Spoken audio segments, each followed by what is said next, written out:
Here in Iowa, people are remembering the former president's life and legacy. KCCI chief political reporter Amanda Rooker shows us how Carter inspired people in our state with his humanitarian efforts. Jody, many are remembering Carter for his work after leaving the White House and the impact that his life of service has had on Iowans helping those in need.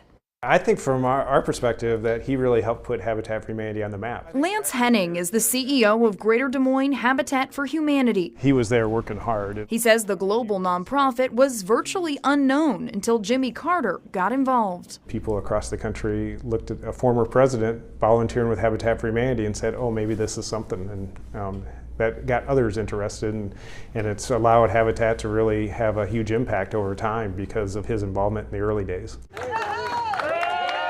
For more than 30 years, Carter and his wife Rosalind led groups of volunteers across the globe to take part in the Carter Work Project, a yearly week-long event building homes for families in need. We had 4 different teams from Des Moines go to the Carter projects, and that I think you expect maybe he's just there to be a celebrity, and he's there to work.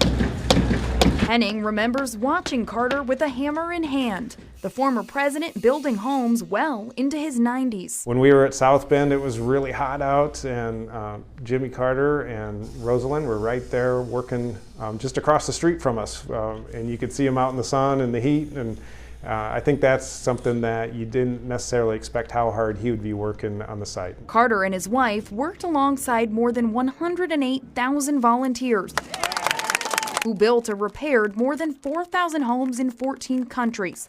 Carter deeply committed to the organization's central goal. Well, Habitat for Humanity is about putting God's love into action and bringing people together to build homes, communities, and hope. Henning says Carter lived that mission, his faith leading him to a life of service. He was always about bringing people together, no matter what their walk of life was. So it didn't matter about your income or your background, that he was about bringing people together and lifting them up in dignity.